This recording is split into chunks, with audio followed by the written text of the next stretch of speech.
J'adore ta tenue. C'est très courageux de porter ça. Ton projet était étonnamment bon, je ne m'y attendais pas. Ça te semble familier? Ce petit pincement au cœur, ce mélange de fierté et de confusion, un compliment qui ressemble plus à une piqûre de moustique qu'à un câlin. Bienvenue dans le monde fascinant et tordu de la psychologie sombre des compliments. Ce ne sont pas des éloges sincères. Ce sont des armes de communication conçues pour déstabiliser, contrôler ou rabaisser subtilement. Et le pire, c'est que tu ne peux pas vraiment te plaindre. Après tout, ce n'était qu'un compliment. Cette ambiguïté est le cœur de la stratégie. Elle te laisse douter de ta propre perception. Suis-je trop sensible? Ai-je mal interprété? Tu n'es pas fou, tu es la cible d'une agression passive. Le premier type de compliment toxique, l'agression passive, c'est la colère déguisée en gentillesse. C'est un moyen d'exprimer des sentiments négatifs sans la confrontation directe. Le compliment, c'est courageux de porter ça, ne veut pas dire que tu es un héros de la mode. Il veut dire « je n'aime pas ta tenue, mais je ne vais pas le dire directement ». Le compliment est le cheval de Troie. La critique est le soldat caché à l'intérieur. Pourquoi les gens font-ils ça? Souvent, c'est par jalousie ou insécurité. En te rabaissant subtilement, ils se sentent un peu mieux par rapport à eux-mêmes. C'est un mécanisme de défense pathétique mais très courant. Le deuxième type est le compliment condescendant. C'est la louange du supérieur à l'inférieur. Oh, tu as enfin réussi à utiliser l'imprimante? Bravo. Ce type de compliment renforce une hiérarchie, réelle ou imaginaire.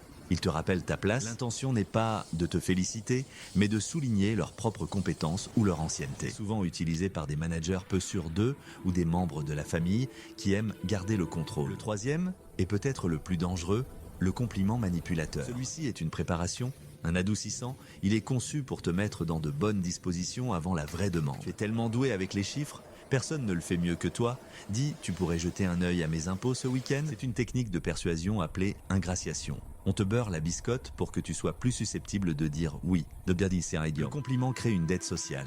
Tu te sens obligé de rendre l'appareil, et l'aspareil est souvent bien plus coûteuse que la louange initiale. C'est efficace parce que refuser après un compliment te fait passer pour un ingrat. Le piège social est parfait. Enfin, il y a le compliment de comparaison, souvent lié à l'envie. Waouh, tu as eu une promotion? C'est génial.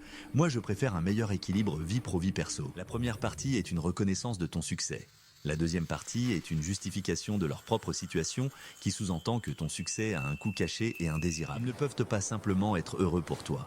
Ils doivent recadrer la situation pour que leur propre choix apparaisse comme le plus sage. Alors, maintenant que nous avons disséqué ces petites bombes sociales, la question est, que faire? Ignorer? Attaquer en retour? Pleurer en silence dans les toilettes? Non.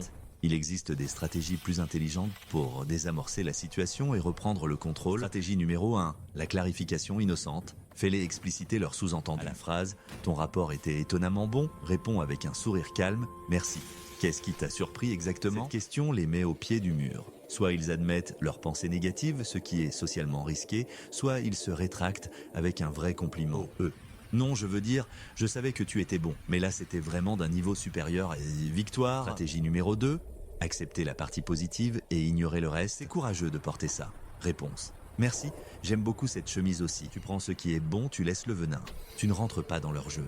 Tu montres que leur pic n'a eu aucun effet. C'est une démonstration de confiance en soi. Et rien n'énerve plus un agresseur passif que l'échec de son agression. Stratégie numéro 3, pour les manipulateurs, exposer la demande cachée. Tu es si généreux, j'espérais que tu pourrais me prêter de l'argent. Réponse, j'apprécie le compliment. On dirait que tu es sur le point de me demander quelque chose. Allons-y, dis-moi directement. Tu sépares la flatterie de la transaction. Tu montres que tu n'es pas dupe. Maintenant, tu peux évaluer la demande pour ce qu'elle est, sans le poids de la dette sociale. Et tu es libre de dire non. Dernière tactique, plus avancée, l'humour désarmant. Tu as l'air en forme pour ton âge. Réponse en riant, merci. J'espère que mon déambulateur est assorti à ma tenue. L'humour montre une confiance suprême. Il communique que non seulement leur pic ne t'a pas atteint, mais qu'en plus, tu la trouves amusante. Le but de toutes ces stratégies n'est pas de gagner un combat, c'est de protéger ton espace mental. Ces compliments toxiques sont comme des virus. Si tu les laisses entrer, ils peuvent infecter ta perception de toi-même. Ils te font douter de tes réussites. Était-ce juste de la chance? Est-ce que je le mérite vraiment? En apprenant à les identifier et à y répondre, tu construis un système immunitaire psychologique. Cela ne veut pas dire qu'il faut devenir cynique et voir le mal partout. La plupart des compliments sont sincères. Un vrai compliment est un cadeau. Il est spécifique, sincère et n'attend rien en retour. Il te donne de l'énergie. Un compliment toxique est un prêt avec des taux d'intérêt exorbitants. Il te prend de l'énergie. La différence est subtile, mais elle est cruciale.